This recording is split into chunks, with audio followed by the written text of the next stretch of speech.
अब हम लोग लेकर क्या है द्विघात समीकरण के एक्सरसाइज 4.2 का जो पहला जो इसमें क्वेश्चन कह रहा है कि गुणनखंड विधि द्वारा निम्नलिखित समीकरण की मूल्य निकालना। पहला क्वेश्चन है कि x का स्क्वायर माइनस 3x माइनस 10 बराबर 0। तो यहाँ पे सबसे पहले हमको गुणनखंड विधि का जो बनाने का जो मेथड होता है इसमें a b और c पता करना होता है। तो x स्क्वायर का जो गुणांक होता है ये 1 होता है और x का जो गुणांक होता है वो b होता है और जो अचर पद होते हैं वो c होता है। जैसे a बराबर यहाँ पे x स्क्वायर का गुणांक कुछ नहीं था 1, x का गुणांक -3 और c यहाँ पे हो गया -10। अब यहाँ करना क्या है कि हमको यहाँ पे x का मान निकालना है और गुणनखंड विधि से निकालना है। तो सबसे पहले गुणनखंड विधि के द्वारा इसको हल करने के लिए सबसे पहले a गुना c करेंगे। a है 1 और c है -10, हो जाएगा -10। अब इस -10 को इस तरह से फिर गुणनखंड करना है कि इनको गुणनखंड करने के बाद फिर जोड़ या घटा करके b के बराबर लाना है। जैसे अगर 10 का गुणनखंड करें तो ये 5 गुना 2 करके भी 10 आता है और 10 गुना 1 करके भी 10 आता है। लेकिन अगर 5 में 2 को घटा देते हैं तो 3 आता है और उसी 5 में 2 को जोड़ देंगे 7 आ जाएगा। लेकिन हमको b के बराबर लाना है, इसको जोड़ करके या घटा करके b के बराबर लाना है। तो b क्या है x का स्क्वायर माइनस 3x है, तो मतलब 5 में 2x घटा देंगे तो 3x बचेगा। तो यहाँ पे हम लोग 3x को लिख सकते हैं 5x माइनस 2x फिर -10 बराबर 0। इसको फिर हल करते हैं x स्क्वायर माइनस 5x फिर minus plus minus plus 2x minus 10 बराबर 0। अब यहाँ पे कुछ चीजें कॉमन है, जो कॉमन है उसको कॉमन लेंगे। x स्क्वायर और 5x में x कॉमन है तो x माइनस 5 बच गया। फिर प्लस 2 x माइनस 10 में क्या कॉमन है 2 कॉमन है, बच जाएगा x माइनस 5 बराबर 0। अब यहाँ पे भी x माइनस 5, यहाँ पे भी x माइनस 5, तो x माइनस 5 कॉमन ले लिए, क्या बचा x प्लस 2 बराबर 0। अब यहाँ पे पहले तो x माइनस 5 को 0 के बराबर करना है, तो x माइनस 5 बराबर 0। यहाँ से x का मान निकालना है, x का मान 5 निकला। फिर x प्लस 2 को भी 0 के बराबर करेंगे तो x प्लस 2 बराबर 0, तो x बराबर -2। तो यहाँ पे x का 2 मान निकला, अतः x बराबर 5 और -2। अभी दूसरा सवाल है 2x square plus x minus 6 बराबर 0। इसको भी गुणनखंड विधि द्वारा ही समीकरण का मूल निकालना है। मूल का मतलब हल होता है। अच्छा, यहाँ पे a बराबर कितना है 2 है और b बराबर x का गुणांक कुछ नहीं तो 1 है और c बराबर -6 है। अच्छा, a गुना c करके b के बराबर लाना होता था, तो a क्या है 2 है और c क्या है 6 है। 6 और 2 को जब गुना करेंगे तो फिर 12 हो जाएगा। 12 को गुणनखंड करना है, जोड़ना है, तो इसको 4 गुना 3 करके भी आता है 12, 6 गुना 2 करके भी 12 आता है। उसके बाद 12 को 1 गुना करके भी 12 आता है। लेकिन b के बराबर लाने पर हमको कब आएगा, जब 4 को 3 में घटा देंगे। 4 को 3 में घटाने से 1 आता है, ठीक है। तो ये वाला हमारा कम आया इस गुणनखंड को, तो आगे इसका ही उपयोग करना है। 2x स्क्वायर प्लस x के जगह 1x की जगह 4x माइनस 3x लिख सकते हैं, क्योंकि 4x में 3x घट जाएगा तो बचेगा 1x माइनस 6x है, -6 बराबर 0। फिर 2x square plus 4x minus 3x minus 6 बराबर 0। अच्छा, यहाँ 2x स्क्वायर है और 4x है, इन दोनों में क्या क्या कॉमन है। यहाँ पे x स्क्वायर 2 है, यहाँ 1 है, यहाँ 2, यहाँ 4 है, तो 2x कॉमन निकाल लेते हैं, तो बच जाएगा यहाँ पे x प्लस यहाँ पे 2 बच जाएगा। फिर 3x में माइनस, इन सब में कॉमन क्या है 3 कॉमन है, तो बच जाएगा x प्लस 2 बराबर 0। अब इसको हल करेंगे x प्लस 2 कॉमन निकाल लेंगे, x प्लस 2। अब 2x -3 बराबर 0। पहले क्या करना है, x + 2 को 0 के बराबर करना है, x + 2 बराबर 0, तो इसीलिए x बराबर -2 आ गया। फिर 2x - 3 बराबर 0, तो 2x बराबर 3, x बराबर 3/2। यहाँ से हम लोग मान निकाले, लिखेंगे अतः x बराबर 2 मान, एक -2 और दूसरा 3/2। ये आंसर हो गया। अब ये तीसरा नंबर का जो सवाल है, √2x² + 7x + 5√2 बराबर 0। सबसे पहले a पता करना, a √2 हो गया, b 7 हो गया और c 5√2 हो गया, 5√2 हो गया। a गुना c √2 गुना 5√2, अच्छा √2 2 5, 5 × 10, 10 को फिर तोड़ना है, b के बराबर लाना है, तो इसको इसका गुणनखंड होता है 10 का 5 गुना 2 करके भी और फिर 10 गुना 1 करके भी, लेकिन 5 में 2 को जोड़ेंगे 7 आ जाएगा। बिल्कुल फंडा क्लियर है। अभी हो जाएगा √2x² प्लस 7x की जगह हम लोग लिख सकते हैं 5x प्लस 2x प्लस 5√2 बराबर 0। तो √2x² plus 5x plus 2x plus 5√2 बराबर 0। अब यहाँ पे क्या क्या कॉमन है, x कॉमन है, x कॉमन ले लिए, √2x प्लस 5 बच गया। फिर यहाँ पे √2 कॉमन है, तो √2 कॉमन ले लिया। 2 का मतलब होता है क्या, 2 मतलब √2 गुना √2, यहाँ पे √2 एक तो बचल है, एक तो कॉमन ले लिए, तो हो गया √2x प्लस 5 बराबर 0। तो पहले √2x प्लस 5 ये कॉमन है, फिर इसको भी ले √2x plus 5 into x plus √2 बराबर 0। अब यहाँ से सबसे पहले एक को 0 के बराबर करना है, √2x प्लस 5 बराबर 0, हो जाएगा √2x बराबर -5, तो x बराबर -5/√2। फिर दूसरा निकालना है, x प्लस √2 बराबर 0, x बराबर -√2, अतः x बराबर -√2, दूसरा है -5√2, 2 मार्क। तब चौथे नंबर का जो सवाल है, ये 2x² - x प्लस 1/8।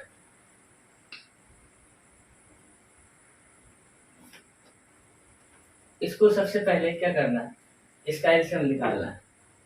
इसके नीचे कुछ नहीं तो 1, इसके नीचे कुछ नहीं तो 1, 8 1 और 1 का एलसीएम 8 आएगा। 8 को 1 से भाग देंगे, 8 आएगा, 8 को 2x² से गुना करना है, तो 8 दूनी 16x² हो जाएगा।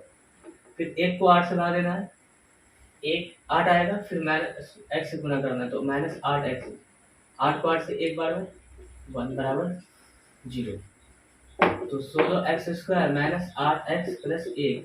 अच्छा ये भाग में इधर आएगा तो गुना में, 8 गुना 0 बराबर 0। अच्छा a पता करना है, यहाँ a बराबर 16, b बराबर -8 और c बराबर 1। a गुना c करके 1 गुना 16 बराबर 16, 16 को तोड़ना है, 4 गुना 4 के रूप में भी, 8 गुना 2 के रूप में भी, 16 गुना 1 के रूप में। लेकिन b क्या है, b 8x है, तो 4 + 4 को जोड़ेंगे तो 8x होगा। इसको लिखेंगे 16x² - 4x plus 4x plus 1 बराबर 0। तो 16x² - 4x - 4x प्लस 1 बराबर 0। तो 16x² और 4x में कॉमन क्या है, 4x, तो बच गया 4x माइनस 1। फिर यहाँ पे 4x और +1 में 1 कॉमन है, तो -1 कॉमन ले लिए, बचा 4x - 1 बराबर 0। ये अब इसको हल करना है, यहाँ पे 2 कॉमन, ये दोनों कॉमन है, तो हो जाएगा 4x - 1, फिर है 4x - 1 बराबर 0। तो 4x - 1 0 के बराबर करना है पहले, तो 4x बराबर 1, x बराबर 1/4। दूसरा में भी वही 4x - 1 बराबर 0, तो 4x बराबर 1, x बराबर 1/4। तो आंसर हो गया इनके मूल। आगे 5वां नंबर का सवाल है, 100x² - 20x + 1 बराबर 0। यहाँ पे एक ये बराबर हो जाएगा 100, b बराबर -20 और c बराबर 1। a गुना c मतलब 100 गुना 1 मतलब 100। अब 100 को तो इस तरह से, इस कदर से कि 20 के बराबर आ जाए। इसके गुणनखंड 100 का जो गुणनखंड होता है ना, 10 गुना 10 करके भी होता है, ठीक है, 20 गुना 5 करके भी होता है, 25 गुना 4 करके भी होता है, 50 गुना 2 करके भी होता है, और भी बहुत सारा 100 गुना 1 करके भी होता है। लेकिन हमको दरअसल किस गुणनखंड का प्रयोग करना है?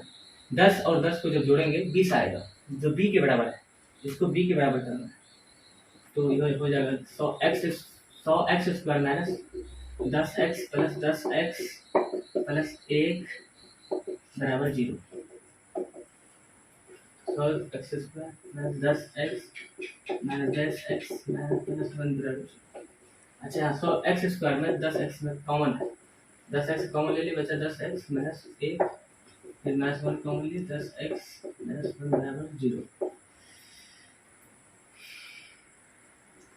ये दोनों कॉमन है आपस में, तो 10x minus 1 into 10x minus 1 बराबर 0। पहले 10x माइनस 1 बराबर 0 करना है, तो 10x बराबर 1, x बराबर 1 बट्टे 10, इसको हल करना है। 10x माइनस 1 बराबर 0, 10x बराबर 1, x बराबर 1 बट्टे 10। लिखेंगे अतः x बराबर 1 बट्टे 10, 1 बट्टे 10। कैसे निकाला जाता है? कुछ नहीं किया जाता है। जनरली जो द्विघात समीकरण दिया जाता है उसमें से a, b और c पता करना होता है, उसका a गुना c करके b के बराबर लाना होता है, फिर जा करके उसके मूल निकलते हैं। अब बढ़ते हैं अगले सवाल पर। 3 नंबर का सवाल है कि दो ऐसी संख्या ज्ञात कीजिए जिनका योग 27 और गुणनफल 182 हो। तो सबसे पहले मानना पड़ेगा, माना कि पहली संख्या बराबर x, इसीलिए दूसरी संख्या बराबर हो जाएगा, दूसरी संख्या बराबर कह रहा है कि जिनका योग 27 हो, तो एक संख्या x है तो दूसरी संख्या 27 माइनस x और गुणनफल 182 हो। अब इनके गुणनफल x गुना 27 माइनस x बराबर 182। तो x को 27 x हो जाएगा, फिर minus into plus, minus x into x का स्क्वायर बराबर 182। सबको ऊपर माइनस एक्स स्क्वायर को उधर लेकर जाएंगे तो plus x square, plus 27x को उधर लेकर जाएंगे माइनस 27x प्लस 182 बराबर 0। एक्स स्क्वायर का गुना कुछ नहीं तो 1 है, a गुना c कर, a बराबर कितना 1, b बराबर माइनस 27 और c बराबर 182। a गुना c मतलब 1 गुना 182 को हम लोग तोड़ेंगे तो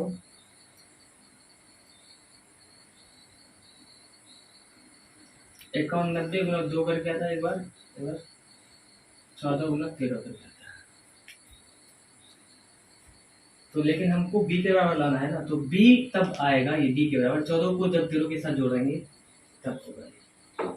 तो हो जाएगा x का square minus 14x plus 13x plus 182 बराबर 0। ये हो जाएगा x का square minus 14x minus 13x plus 182 बराबर 0। अब यहाँ पे कॉमन लेना है कुछ, x इंटू एक्स माइनस 14 फिर माइनस 13 x माइनस 14 बराबर 0।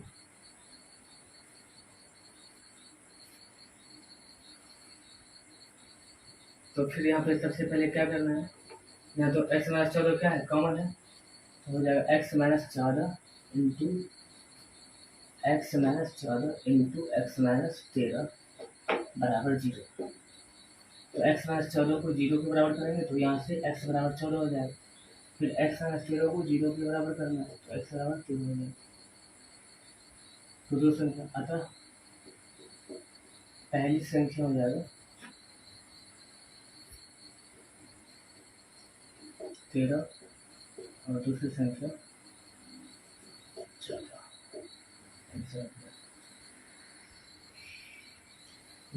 चौथे नंबर का सवाल है कि दो क्रमागत धनात्मक पूर्णांक ज्ञात कीजिए जिनके वर्गों का योग 365 हो। तो माना कि पहला धनात्मक पूर्णांक x, दूसरा धनात्मक पूर्णांक x प्लस 1। दो क्रमागत धनात्मक पूर्णांक जिनके वर्गों का योग 365। प्रश्न कह रहा है पहला धनात्मक पूर्णांक का वर्ग फिर दूसरा धनात्मक पूर्णांक का वर्ग का योग 365 हो। तो इसको हल करो। x का स्क्वायर x प्लस 1 का होल स्क्वायर बराबर x का स्क्वायर प्लस 1 का square plus 2 into x into 1 बराबर 365। तो x square 2x square plus 1 plus 2x plus 365। 365 को इधर लाना है, हो जाएगा 2x square plus 1 minus 365 plus 2x बराबर 0। तो 2x स्क्वायर माइनस 365 में इसलिए गया 364 प्लस 2x बराबर 0। यहाँ से 2 कॉमन निकालना है तो बच जाएगा x square minus x minus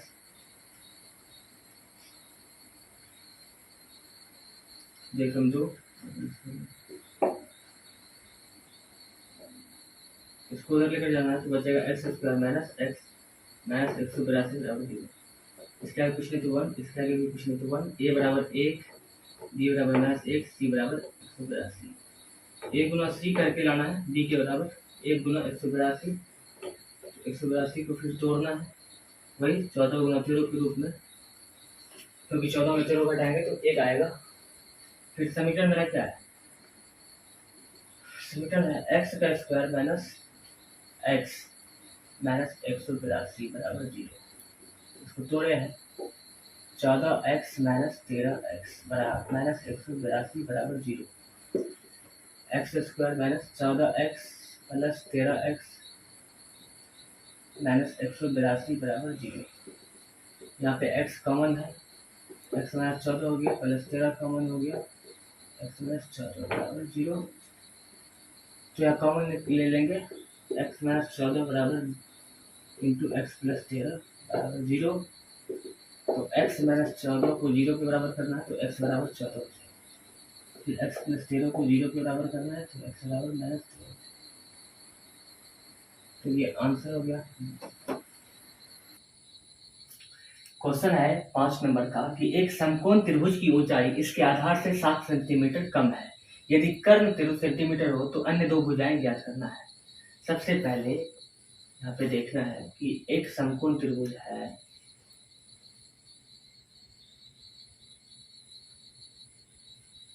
A B और सी।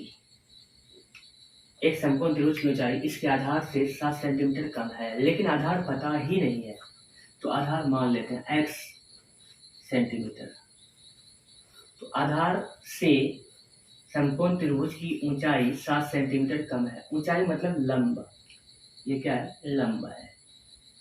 तो ये क्या है? आधार से 7 सेंटीमीटर कम है तो x माइनस 7 सेंटीमीटर हो जाएगा और कर्ण दे दिया 13 सेंटीमीटर। तो यहाँ पे मानना पड़ेगा, माना कि आधार बराबर x सेंटीमीटर, इसलिए ऊंचाई भी हो जाएगा, ऊंचाई बराबर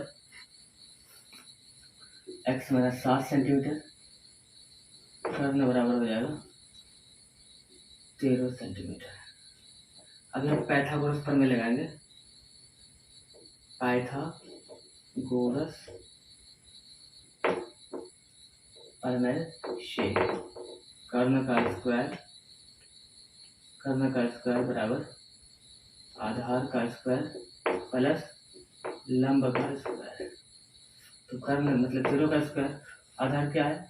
आधार x है तो x का स्क्वायर प्लस लंब मतलब ऊंचाई x माइनस 7 का होल स्क्वायर। तो 13 का स्क्वायर 170 बराबर x square plus x minus 7 यानी x का स्क्वायर प्लस 7 का square minus 2 into x into 7 इसको हल करेंगे 169 बराबर एक्स स्क्वायर 2x² प्लस 7 का स्क्वायर 50 माइनस 7 दूनी 14x। इसको घटाना है 2x² minus 14x plus 49 minus 170 बराबर 0। तो 2x² माइनस 14x माइनस 120 जब घटाएंगे तो 120 बचेगा। अब यहाँ से 2 कॉमन लेना है x² माइनस 7x माइनस 60 बराबर 0। x² माइनस 7x माइनस 60 बराबर 0। ए पता करना, ए बराबर 1, बी बराबर माइनस 7 और सी बराबर माइनस 60। ए गुना सी, ए गुना 60 बराबर 60 को तोड़ना है और बी के बराबर लाना है 12 पंचे 60, 12 पंचे 60, ठीक है। 12 में 5 घटाएंगे तो x² माइनस 7 की जगह लिख सकते हैं 12x माइनस 5x माइनस 60 बराबर 0। x² minus 12x plus 5x minus 60 बराबर 0। अब यहाँ पे x कॉमन लेंगे तो x माइनस 12 फिर प्लस 5 कॉमन लेंगे x माइनस 12 बराबर 0। तो यहाँ पे x माइनस 12 कॉमन है, x minus 12 into x plus 5 बराबर 0। तो x माइनस 12 को पहले 0 के बराबर करेंगे तो निकल जाएगा x बराबर माइनस 12 को उधर निकल जाएंगे तो प्लस 12, फिर x प्लस 5 बराबर 0, तो x बराबर माइनस 5। तो इनके दो मूल निकले x का मान। तो अब करना ये है कि यहाँ पे हमको दो भुजाएं ज्ञात करने के लिए कह रहा था। एक तो कर्ण पता है, इसका आधार पता हो गया, और आधार कभी भी निगेटिव नहीं होता इसलिए -5 नहीं होगा, केवल 12 लिया जाएगा मान। तो यहाँ पे देख लेते हैं इसका मान को।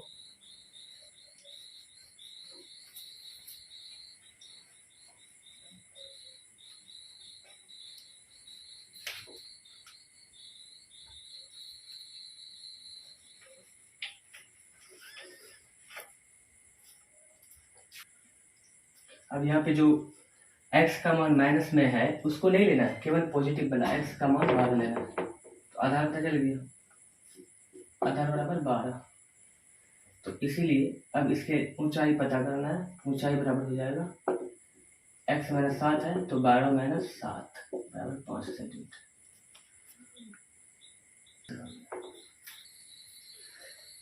छठे नंबर का सवाल है कि एक कुटीर उद्योग एक दिन में कुछ बर्तनों का निर्माण करता है।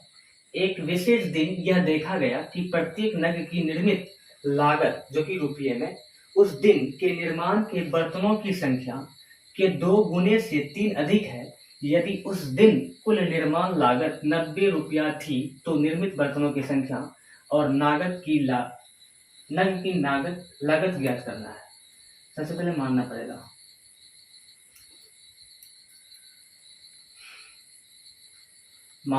माना चाहिए।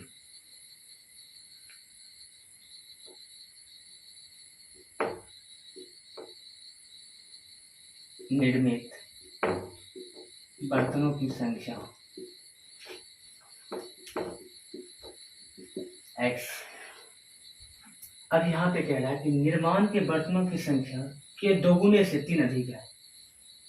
जो नग की लागत है, नग की लागत, ये निर्माण के बर्तनों की संख्या, तो बर्तनों की संख्या को x माने, तो x का 2 गुना से 3 अधिक है, तो 2 गुना से 3 अधिक है। अब प्रश्न से कह रहा है कि निर्मित बर्तनों की संख्या और नग की लागत के गुणनफल 90 रुपया थी। अब इसको इससे गुना करना है, तो 2x² प्लस 3x बराबर 90।